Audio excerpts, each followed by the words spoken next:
मैं नरेंद्र दामोदर दास मोदी ईश्वर की शपथ लेता हूं कि मैं विधि द्वारा स्थापित भारत के संविधान के प्रति सच्ची श्रद्धा व निष्ठा रखूंगा। आप सभी को मेरा नमस्कार। जी हाँ दोस्तों, नरेंद्र दामोदर दास मोदी एक ऐसा नाम जो आज भारत के साथ साथ अंतर्राष्ट्रीय पटल पर गूंज रहा है। 17 सितंबर भारत के प्रधानमंत्री के जन्म दिवस पर आज मैं आपके लिए लेकर आया हूं एक खास कार्यक्रम जिसका नाम है सफर बड़नगर से दिल्ली। व्यक्ति विशेष नरेंद्र दामोदर दास मोदी। आइए जानते हैं कुछ अनकहे, अनसुने, अनछुए किस्से। 17 सितंबर 1950 को गुजरात के बड़नगर में जन्मे नरेंद्र 17 वर्ष की आयु में घर त्याग कर भारत भ्रमण पर निकल पड़ते हैं।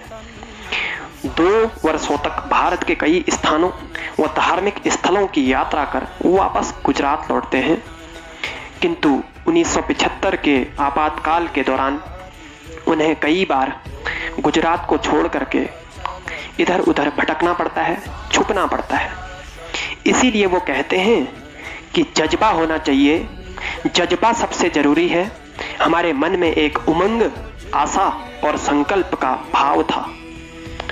अनगिनत उठापटक व झंझावात के बाद साल 2001 में गुजरात भूकंप व तत्कालीन मुख्यमंत्री केशुभाई पटेल की असफल स्वास्थ्य के कारण नरेंद्र दामोदर दास मोदी ने प्रथम बार गुजरात की कमान संभाली और अगले 13 वर्षों तक गुजरात के मुख्यमंत्री के रूप में कार्य किया।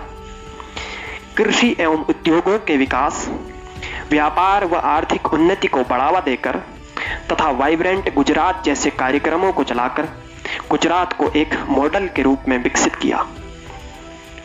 नरेंद्र मोदी का मानना है कि यदि नीति स्पष्ट हो, नीयत साफ हो और इरादे नेक हो तो इच्छित परिणाम ले सकते हैं।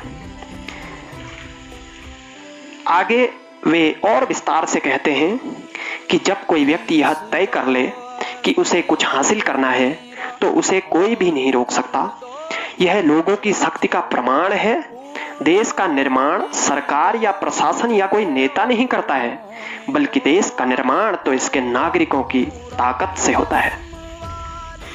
अक्टूबर 2001 से मई 2014 तक गुजरात के मुख्यमंत्री के रूप में कार्य करने के बाद वर्ष 2014 के लोकसभा चुनाव में नरेंद्र मोदी के नेतृत्व में पूर्ण बहुमत की सरकार बनती है। ये उनकी कार्यकुशलता, नेतृत्व क्षमता व सेवा भाव का ही परिणाम था कि 2014 के चुनाव में लगभग 30 वर्षों के पश्चात भारत में केंद्र में पूर्ण बहुमत की सरकार बनी तथा वह स्वयं वाराणसी और बड़ौदा से सांसद चुने गए। वे आगे कहते हैं कि एक गरीब परिवार का बेटा आज तुम्हारे सामने खड़ा है, यही लोकतंत्र की ताकत है। This is the power of democracy.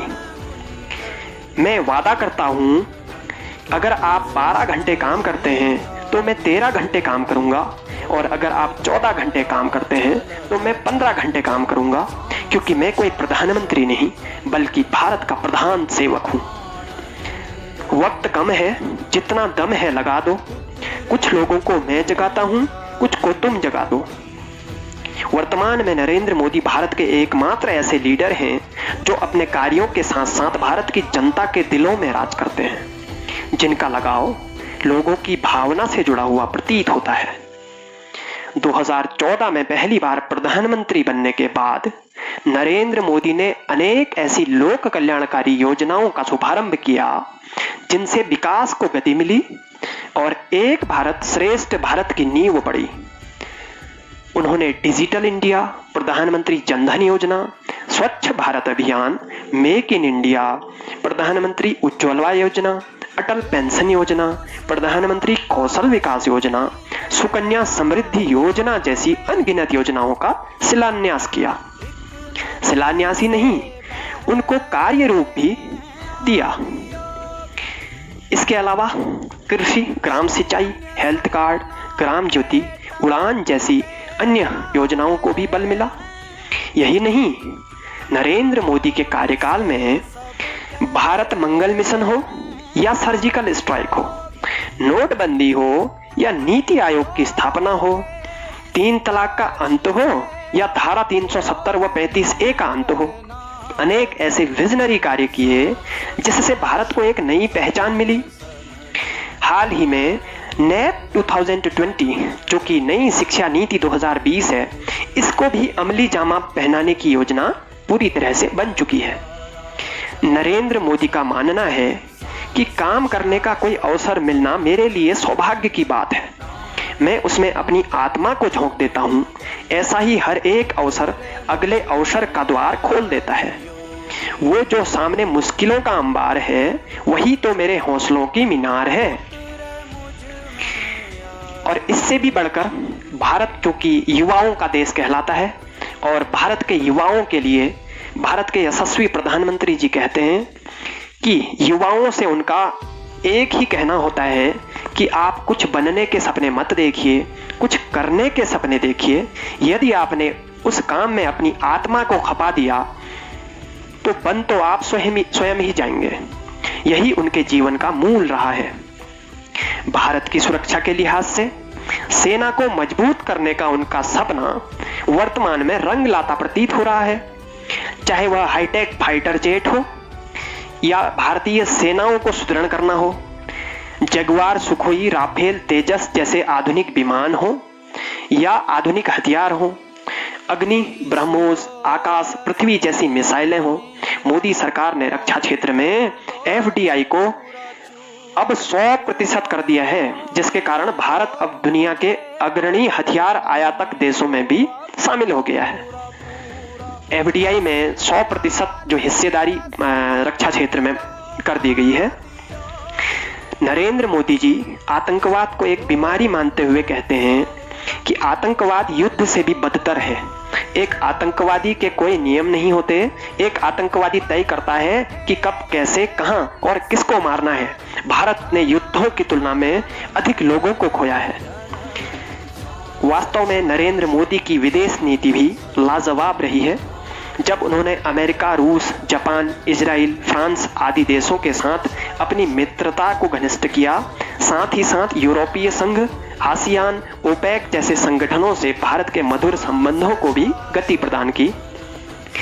उनकी एक्ट ईस्ट पॉलिसी, जो कि 1991 की नरसिंह राव सरकार की लुक ईस्ट पॉलिसी का ही परिवर्तित रूप है, आसियान देशों के साथ व्यापारिक कनेक्टिविटी को बढ़ाने का कारगर प्रयास रहा है।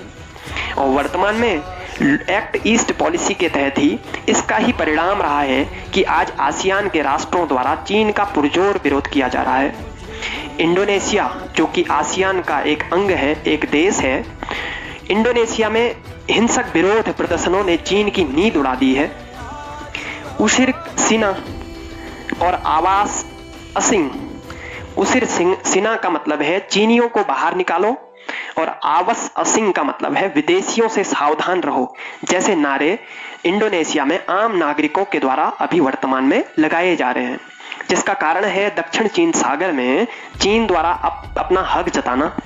परिणाम यह हुआ कि चीन को वहां से वापस लौटना पड़ा। बहरहाल जो भी हो, किंतु वर्तमान परिप्रेक्ष्य में भारत की स्थिति बहुत मजबूत जान पड़ती है। देश को एक सूत्र में बांधने के पक्षधर मोदी जी अपने मुखमंडल से कहते हैं कि वादे नहीं इरादे लेकर आया हूं। यदि 125 करोड़ लोग एक साथ काम करें तो भारत 125 करोड़ कदम आगे बढ़ जाएगा। डरते वो हैं जो अपनी छवि के लिए मरते हैं, मैं तो हिंदुस्तान की छवि के लिए मरता हूं, ऐसा नरेंद्र मोदी जी का मानना है। भारत को राम व स्वयं को भक्त मानने वाले नरेंद्र मोदी जी कहते हैं, आंख उठाकर नहीं, आंख झुकाकर नहीं, बल्कि आंख मिलाकर बात करने में विश्वास करता हूं। भारत के यशस्वी प्रधानमंत्री नरेंद्र दामोदर दास मोदी जी को एक बार फिर से जन्मदिन की ढेर सारी बधाइयां और शुभकामनाएं प्रेषित करते हुए मैं उनके उज्जवल भविष्य की कामना करता हूं और उनके दीर्घायु होने की कामना करता हूं। आज के अंक में बस इतना ही। बहुत जल्द पुनः हाजिर होऊंगा। तब तक के लिए आप सभी लोगों को मेरा नमस्कार। भारत माता की जय। धन्यवाद।